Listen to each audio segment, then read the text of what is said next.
रिंकू एक गरीब और होनहार लड़का था।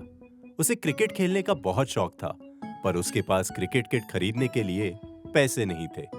इसलिए वह खुद के बनाए हुए लकड़ी के बैट से प्रैक्टिस करता था। बहुत अच्छे संतू, शाबाश। और ये है संतू, रिंकू का डॉगी। ये रिंकू का एकमात्र और सबसे अच्छा दोस्त है, जिससे उसे बहुत प्यार है। रिंकू संतू से अपनी सारी बातें शेयर किया करता था और दोनों हमेशा साथ रहते थे। देखा संतू, एक दिन मैं बहुत बड़ा क्रिकेटर बनूंगा। रिंकू के पास क्रिकेट किट नहीं होने की वजह से उसे उस ग्राउंड में जाना अलाउड नहीं था, क्योंकि उस ग्राउंड का नियम था कि बिना क्रिकेट किट के एडमिशन नहीं हो सकता। काश मेरे पास भी क्रिकेट किट होती तो मैं भी इनके साथ खेल पाता। खैर कोई बात नहीं, मैं इसी से खेलूंगा। रिंकू की बातें पास से गुजर रहे एक बुजुर्ग आदमी ने सुन ली और उसके पास गया। बेटे, लगता है तुम्हें क्रिकेट खेलने का बहुत शौक है। हाँ, पर मेरे पास क्रिकेट किट नहीं है, इसलिए मैं यहाँ नहीं खेल सकता। तुम शहर क्यों नहीं जाते? सुना है वहाँ टैलेंट की बहुत कदर है। शायद वहाँ तुम्हें कहीं खेलने का मौका मिल जाए, वो भी टैलेंट की वजह से, क्रिकेट किट की वजह से नहीं। क्या सच में? हाँ, एक बार ट्राई करने में क्या हर्ज है। उस बुजुर्ग की बात सुनकर रिंकू खुश हो गया और तुरंत ही संतू के साथ शहर के लिए निकल गया। शहर में क्रिसमस की तैयारी जोर शोर से चल रही थी, पर रिंकू के लिए ये सब बिल्कुल नया था। पर ये सब देखकर उसे बहुत अच्छा लग रहा था और उसने इसके बारे में और जानने की सोची। सुनो भाई, ये किस चीज की तैयारी चल रही है? क्रिसमस की। क्रिसमस? वो क्या होता है? तुम्हें क्रिसमस नहीं पता? क्रिसमस में हम घर सजाते हैं, अच्छा अच्छा खाना खाते हैं, और क्रिसमस की सबसे मजेदार बात तो सैंटा क्लॉज है, जो रात को सभी विशेस पूरी करते हैं और सबको गिफ्ट्स भी देते हैं। क्या सच में? सबकी विशेस पूरी करते हैं और गिफ्ट्स भी देते हैं? हाँ, और खास करके बच्चों को। क्या सैंटा के पास कोई मैजिक है? हाँ, सबसे बड़ा मैजिक। वो रात को अपने रेंडियर वाले स्लेह में आते हैं और अपने मैजिक से सबको गिफ्ट देते हैं, सबकी हेल्प करते हैं। अरे वाह, चलो अब मैं चलता हूँ, क्रिसमस की तैयारी करनी है। Merry Christmas. उस बच्चे से क्रिसमस और सैंटा के बारे में सुनकर रिंकू खुश हो गया। उसे लगा कि शहर आने का उसका फैसला बिल्कुल सही है। यहाँ सैंटा उसकी विश जरूर पूरी करेंगे। वह खुशी खुशी आगे चल पड़ा और चलते चलते इतना खो गया कि वो भूल ही गया कि संतू भी उसके साथ है। और जब उसे होश आया तो उसने देखा कि संतू उसके साथ नहीं है। रिंकू घबरा गया और संतू को खोजने लगा।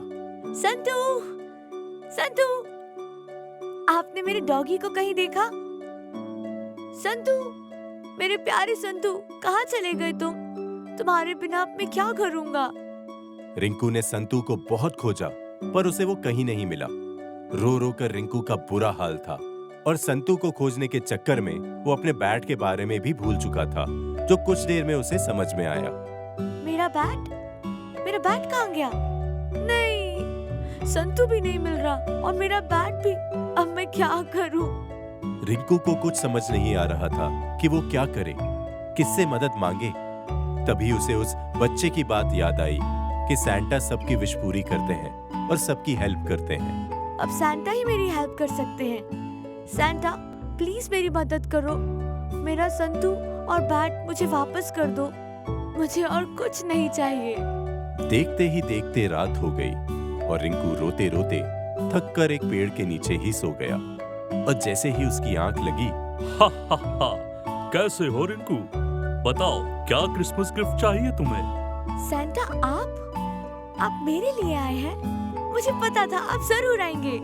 प्लीज संतू और मेरा बैट मुझे वापस दे दीजिए। मुझे और कुछ नहीं चाहिए। क्रिकेट किट नहीं चाहिए? नहीं, मुझे बस संतू चाहिए। बस वही मेरा एक दोस्त है। ठीक है, मैं जाकर उसे खोजता हूँ।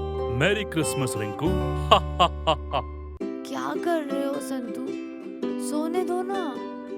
संतू को अपने सामने देख रिंकू खुश हो गया। संतू, तुम वापस आ गए? कहाँ चले गए थे तुम? रुको एक मिनट, तुम्हें यहाँ सैंटा ने लाया ना? सैंटा कहाँ है आप? मैं सच कह रहा हूँ संतू, सैंटा मुझसे मिलने आए थे। या वो कोई सपना था? रिंकू को समझ में नहीं आ रहा था कि सैंटा सच में उससे मिलने आए थे या उसने रात को कोई सपना देखा था। पर जो भी हो, उसे संतू वापस मिल गया था और वो इसी से खुश था। पर उसके लिए एक और सरप्राइज था। संतू, कहाँ ले जा रहे हो मुझे? अरे रुको। पेड़ के पीछे जाते ही रिंकू को वो मिला जिसका सपना वो रात दिन देखता था। क्या है इसमें? अच्छा रुको, मैं खोलता हूँ। वाओ, क्रिकेट किट और मेरा बैट। मेरे लिए ये जरूर सैंटा का गिफ्ट है। लोग सही कहते हैं, सैंटा सबकी विश पूरी करते हैं। रिंकू को ये सब सैंटा ने दिया था या किसी और ने, ये तो नहीं पता। पर जिसने भी ये किया वही रिंकू का सैंटा था और ये सब सैंटा का मैजिक। आखिर उसे अपना क्रिसमस गिफ्ट जो मिल चुका था और उसकी विश भी पूरी हो चुकी थी, क्योंकि अब उसे संतू और क्रिकेट किट दोनों मिल गए थे और इसके साथ ही वो अपने फेवरेट ग्राउंड में खेलने जा सकता था। देखा संतू, मैंने कहा था ना, एक दिन मैं इस ग्राउंड में जरूर खेलूंगा। रानी चींटी सभी चींटियों के साथ जंगल में रहती थी। सारी चींटियां रानी चींटी के व्यवहार से बहुत खुश थीं, क्योंकि वो सबके बारे में सोचती थी, इसलिए सब उसकी बात मानते थे। सभी चींटियां मिलकर अपना नया घर बना रही थी। रानी चींटी टीले के ऊपर खड़ी है। सारी चींटियां एक लाइन में हैं और एक दूसरे को मिट्टी के छोटे छोटे टुकड़े पास करती जा रही हैं। दूसरी तरफ चींटियों ने एक लकड़ी और ट्री वाइन की मदद से एक स्लिंग शॉट टाइप का शेप बनाया हुआ है, जिसमें वो एक मिट्टी का क्यूब फंसाकर ऊपर शूट करती हैं। ऊपर कुछ चींटियां उसे कैच करके घर बना रही हैं। ऐसे घर बनाने में तो बहुत समय लगेगा। सही कहा, पर इसी तरह मन लगाकर काम करने से जल्द ही हमारा घर तैयार हो जाएगा। फिर हम उसमें आराम से रह सकेंगे। ये भी तो सोचो। ये बात तो सही है। घर बनने के बाद तो आराम ही आराम है। दोस्तों, काम पर लग जाओ।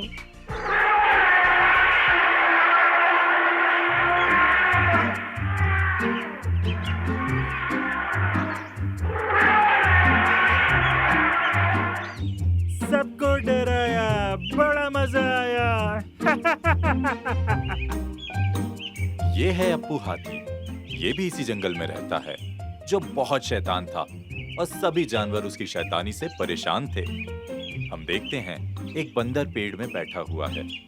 हाथी पेड़ के नीचे से गुजर रहा है और अपनी सूंड से पेड़ की डाल को खींच के छोड़ देता है, जिससे बंदर एक दूसरी डाल से टकराकर नीचे आराम कर रहे एक भेड़िए पर गिरता है। अप्पू उन दोनों पर हंसता है।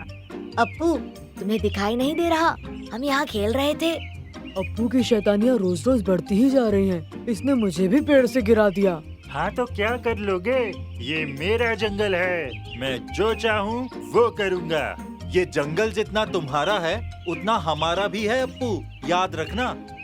लेकिन अप्पू अपने घमंड में चूर था और उसने किसी की बात नहीं सुनी और नहाकर वहाँ से चला गया। इधर चींटियों का घर बन चुका था और वो अब अपने लिए खाना इकट्ठा कर रही थी।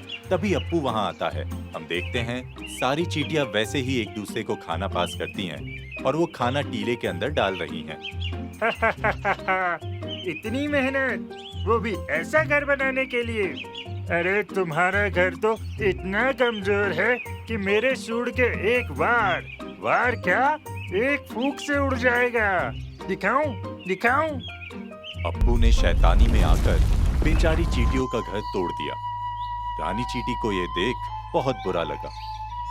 हम देखते हैं कि सारी चींटी दुखी हो जाती हैं और जैसे ही उनका घर टूटने लगता है, सब फिसल के नीचे गिरने लगती हैं। रुको अप्पू, ऐसा मत करो। इस घर को बनाने में हम सबने बहुत मेहनत की है। ये हमारा एकमात्र ठिकाना है। इसे तोड़ के तुम ठीक नहीं कर रहे हो। छोटी सी चींटी, अब मुझे सिखाओगी? ये मेरा जंगल है, यहाँ मैं जो चाहूँगा वो करूँगा। अप्पू, तुम बहुत घमंडी हो। याद रहे, ये जंगल सिर्फ तुम्हारा नहीं, सभी जानवरों का है और हम सबको यहाँ मिलजुल कर रहना चाहिए। क्या पता हमें कब किसकी जरूरत पड़ जाए। हमें एक दूसरे को परेशान करने की जगह एक दूसरे की मदद करनी चाहिए। अपना साइज देखा है और मेरा साइज देखो। आखिर तुम मेरी क्या मदद आओगी? चलो जाओ यहाँ से। बड़े आए मेरी मदद करने वाले। अप्पू हाथी वहां से चला गया और फिर एक दिन जंगल में एक शिकारी आया और उसकी नजर अप्पू पर गई। हम देखते हैं अप्पू मदमस्त होकर चला जा रहा है। रास्ते में एक पेड़ से वो खुजली करता है, जिससे पेड़ हिलता है और पेड़ में बना चिड़ियों का घोंसला नीचे गिर जाता है। अप्पू उन्हें देखकर हंसता है। वाह, ये हाथी तो बहुत बड़ा और मजबूत है। इसे बेचकर तो मैं बहुत पैसे कमा सकता हूँ। इसको तो मैं पकड़ के रहूंगा। हो गया काम। अब हाथी के आते ही मैं उसे जाल में फंसा के पकड़ लूंगा। अप्पू, देख के नहीं चल सकते? मैं देख के क्यों चलूं? तुम देख के खेलो। बचाओ बचाओ! अब आया ना हाथी जाल के नीचे। अप्पू शिकारी के जाल में फंस चुका था। शिकारी उसे चुप के देख ही रहा था। तभी अप्पू की आवाज सुनकर रानी चींटी वहां आती है और उसकी नजर शिकारी पर पड़ती है। अप्पू को फंसा हुआ देख उसको दया आ गई। रानी चींटी ने अप्पू की मदद करने की सोची। रानी चींटी अप्पू के पास जाती है। अप्पू, मेरे दोस्त, तुम घबराओ मत, मैं आ गई हूँ। मैं तुम्हारी मदद करूंगी और तुम्हें यहाँ से निकाल लूंगी। और रही इस शिकारी की बात, तो इसको तो हम मजा चखा देंगे। चलो साथियों। अरे बचाओ, कोई बचाओ इन चींटियों से, बचाओ! ये तो मुझ शिकारी का ही शिकार कर रही हैं, बचाओ! शिकारी के भागते ही रानी चींटी अप्पू के पास आती है। शिकारी तो चला गया, लेकिन मैं इस जाल से बाहर कैसे निकलूंगा? मेरे पास इसका भी उपाय है। तुम यहीं रुको, मैं अभी आई। चूहे राजा, मेरे दोस्त, बाहर आओ दोस्त, तुम्हारी मदद चाहिए। क्या हुआ चींटी रानी? इतनी परेशान क्यों हो? वो अप्पू शिकारी की जाल में फंस गया है। जरा जाल काटने में मदद कर दो, बेचारा बहुत परेशान है। ये तो एक दिन होना ही था। ये सब अप्पू की शैतानियों का फल है। हाँ, पर है तो वो हमारे ही जंगल का हिस्सा। हमें उसकी मदद करनी चाहिए। सही कहा, चलो। चूहा जल्दी से अपने दोस्तों के साथ अप्पू के पास आता है और सब मिलकर जल्दी से अप्पू का जाल अपने नुकीले दांतों से काट देते हैं।